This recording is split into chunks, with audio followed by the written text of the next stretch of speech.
एक पोलीस स्टेशनचा संदर्भात माहिती मिळालेला आहे। त्या संदर्भात मी आज पत्रकार परिषद घेतोय। सुप्रीम कोर्टचा एक ऑर्डर आहे, परमवीर सिंग सानी वर्सेस हे 2020चा ऑर्डर आहे। या ऑर्डरमध्ये सुप्रीम कोर्टाने एकदम क्लिअरली म्हटलेलं आहे की पोलीस स्टेशनमध्ये जेवढे लॉकअप रूम्स आहे, इन्स्पेक्टरचा रूम आहे, सब इन्स्पेक्टरचा रूम आहे, टॉयलेट आणि बाथरूम सोडून इतर सर्व ठिकाणीमध्ये कॅमेरा लावणं हा अनिवार्य आहे। आणि त्याच्यामध्ये त्यांनी पूर्ण जो ऑर्डर आहे त्याच्यामध्ये क्लिअरली मेन्शन केलेले आहे की पोलीस स्टेशनमध्ये टॉयलेट आणि बाथरूम सोडून सर्व ठिकाणी जेवढे व्हरांडाज आहेत, बाहेरची जागा आहे, तिथे कॅमेरा लावणं गरजेचं आहे। त्याचबरोबर CCTV कॅमेराबरोबर 6 ते 1 वर्षापर्यंत तो जो रेकॉर्डिंग आहे तो सेव्ह असणं गरजेचं आहे असं म्हटलेलं आहे त्या ऑर्डरमध्ये। आणि इतर जो डिपार्टमेंट आहे, स्पेशल डिपार्टमेंट आहे, आता खंडणी विभाग म्हणा किंवा दुसरा विभाग आहे, ज्यांना इन्व्हेस्टिगेशन करण्याचा अधिकार आहे आणि अरेस्ट करण्याचा अधिकार आहे, त्या कॅबिनमध्ये पण म्हणजे तिथे पण CCTV कॅमेरा लावणं हा गरजेचं आहे। आता हे एवढं इम्पॉर्टंट जजमेंट आल्यानंतर सुद्धा आपण ठाण्यातल्या जो कमिशनर आहे तिथून आपण माहिती अधिकारातून माहिती काढल्यावर आपल्याला धक्कादायक माहिती मिळालं की प्रत्येक आता 35 पोलीस स्टेशन आहेत ठाण्यामध्ये, बदलापूरपर्यंत आपण जर पकडलं तर 35 पोलीस स्टेशनमध्ये प्रत्येक पोलीस स्टेशनमध्ये फक्त 10 कॅमेरा लावण्यात आलेला आहे।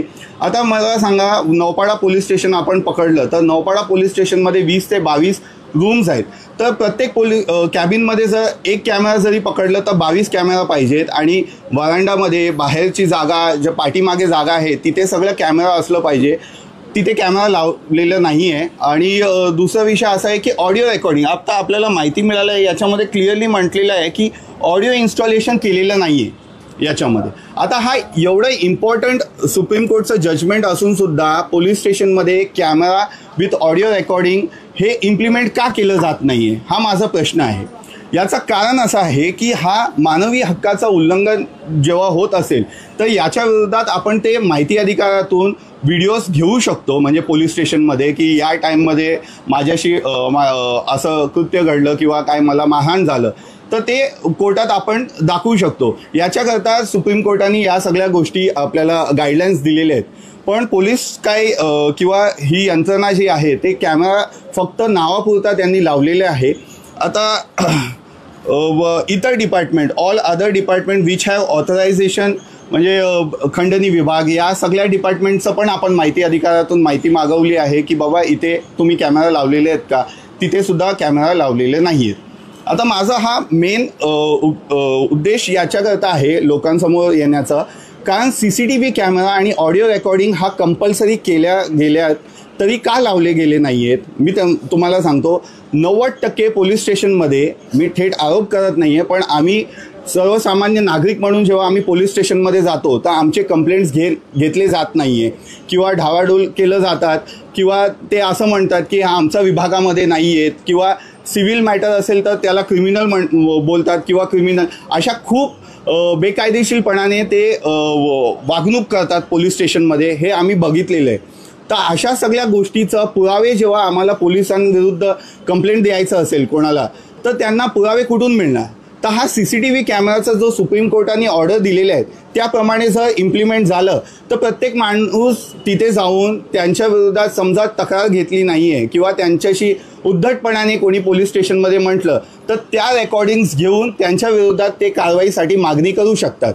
हा अत्यंत इम्पॉर्टंट विषय आहे की प्रत्येक पोलीस स्टेशनमध्ये कॅमेरा लावणं आणि ऑडिओ रेकॉर्डिंग लावणं हा सिंपल गोष्ट आहे, पण हे का करत नाही आहे।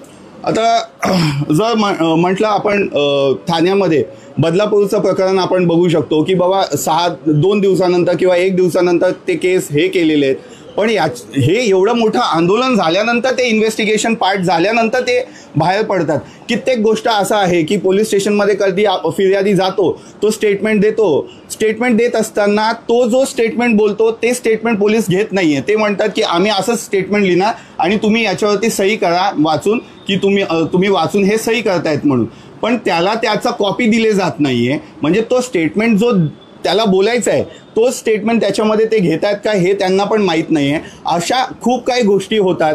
कित्येक वेळा तुम्ही असं बघू शकतात की पोलीस स्टेशनमध्ये गेलं तर सेटलमेंट होतो की बाबा तुझं आणि यांचं सेटलमेंट करायचं असेल तर ते प्रत्यक्षात पोलीस बसतात त्यांचे पोलीस स्टेशनमध्ये आणि सेटलमेंटचं कामं करतात, भ्रष्टाचार करतात.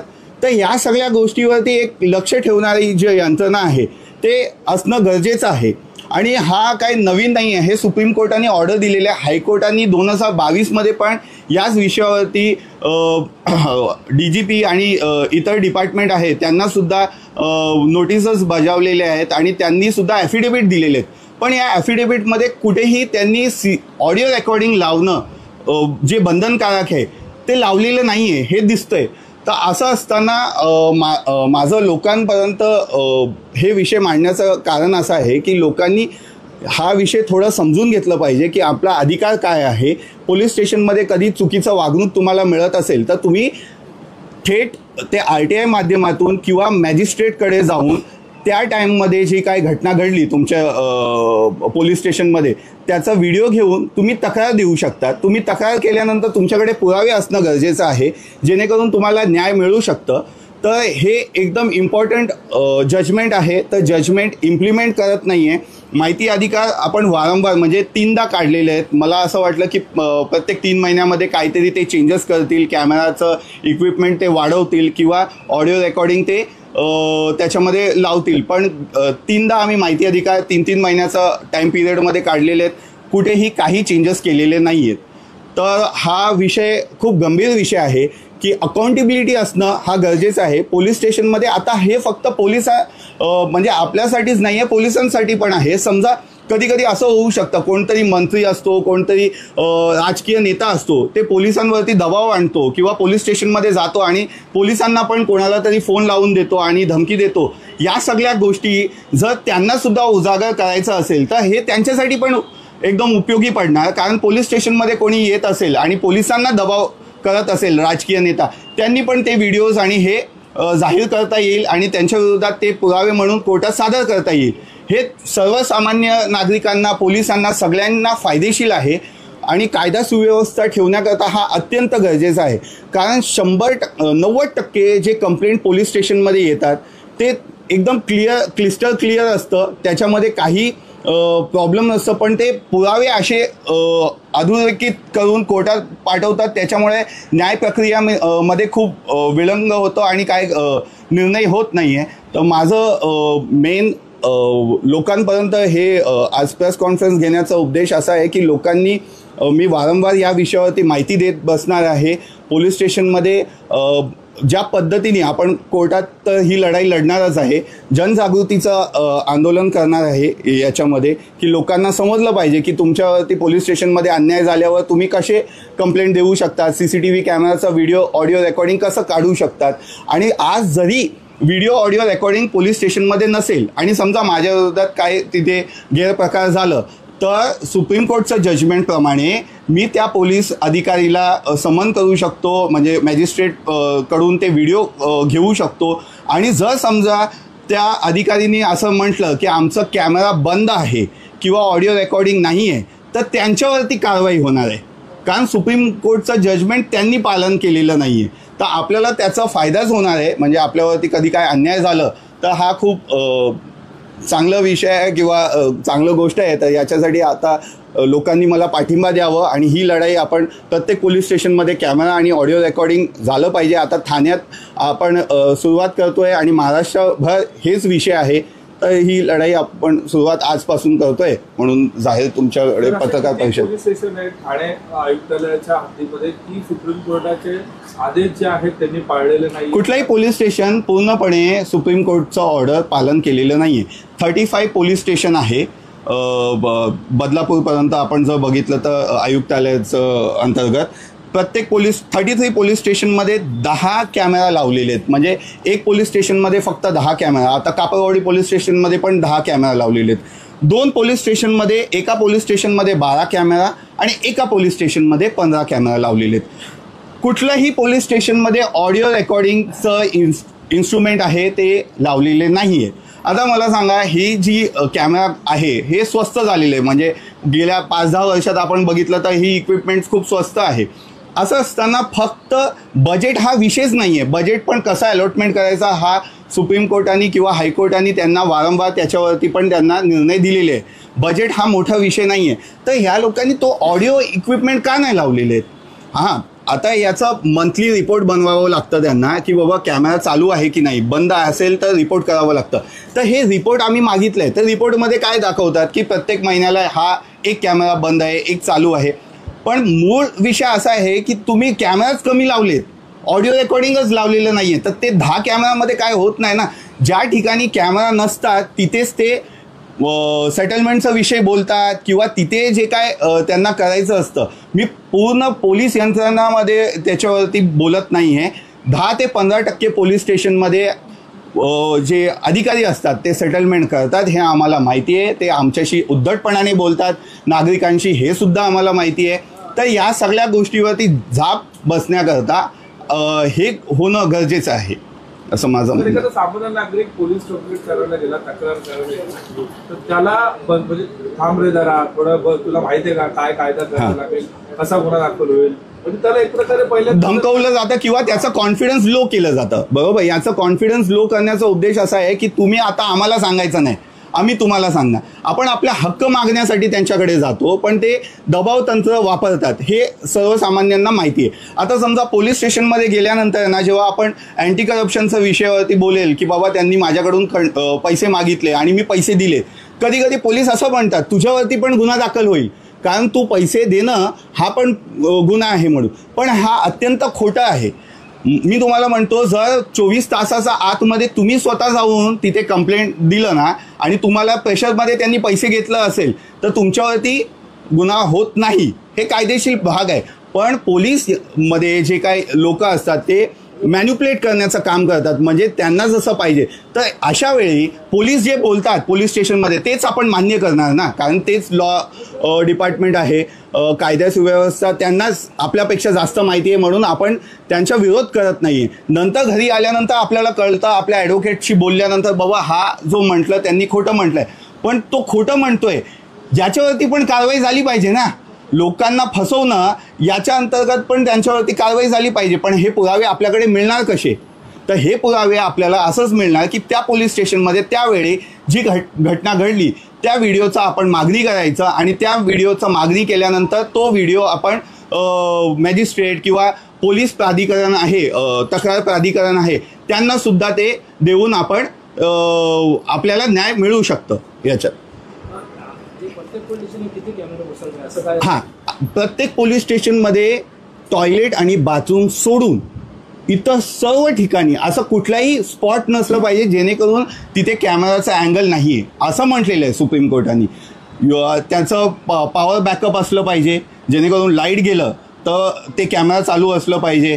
त्याचबरोबर ऑडिओ रेकॉर्डिंग असलं पाहिजे हे म्हटलेलं आहे त्याच्यामध्ये. तर यांनी तर फक्त 10 लावलेले आहेत. आता तुम्ही सांगा 10 कॅमेरामध्ये कसं होईल? व्हरांडा जो असतो बाहेरचं तिथेच 2-3 कॅमेरा वेगवेगळ्या अँगलमध्ये तिथेच संपून जाणार. वरिष्ठ जे बसतात त्यांच्या कुठल्याही कॅबिनमध्ये कॅमेरा नसतं. आता वरिष्ठ पोलीस अधिकारी कशाला घाबरायला पाहिजे? जे काय असेल ते एकदम पारदर्शक असलं पाहिजे आणि तो जो व्हिडिओ आहे ते सेन्सिटिव्ह असेल तर आपल्या हाती लागणार नाही ना. ते जेवढं आपण मागितलं माहिती अधिकारमध्ये त्याच वेळेचा व्हिडिओ ते बाहेर देणार आहेत ना. तर सेन्सिटिव्ह विषय किंवा पर्सनल त्यांचं काय विषय त्याच्यामध्ये इन्व्हेस्टिगेशनचा पार्ट आहे त्याचं उल्लंघनच होत नाही आहे. कित्येक वेळ आपल्याला असं म्हटलेलं आहे, ऑर्डर्स आहे की पोलीस स्टेशनमध्ये आपण व्हिडिओ शूटिंग करू शकतो. बरोबर, म्हणजे पोलीस स्टेशनमध्ये व्हिडिओग्राफी करणं हे काय बेकायदेशीर नाही आहे. असं असताना कोणी हिंमत करणार? पोलीस काहीतरी आपल्याशी बोलत असणार आणि आपण इथे कॅमेरा घेऊन बसणार, ते शक्य नाही आहे. मी किंवा कोणतरी असं सामाजिक विषय काम करणारे लोक थोडं ॲग्रेसिव्ह नोडमध्ये करतात, पण ते सर्वसामान्य नागरिकांना होऊ शकत नाही. ज्यांच्यावरती अन्याय झालेला आहे तो कॅमेरा घेऊन असं पोलिसांना बसलो तर होणारं काम पण असेल म्हणजे एकदम तर इगोवरती झालं तर तू माझ्या कॅमेरा घेऊन बसतो तर विषय वाढतच जातो. त्याच्यापेक्षा जो कॅमेरा आहे आणि तिकडचं आपण मागून घ्यायला पाहिजे. हा माहिती अधिकार आहे, त्याच्यामध्ये ते व्हिडिओ देऊ शकतात.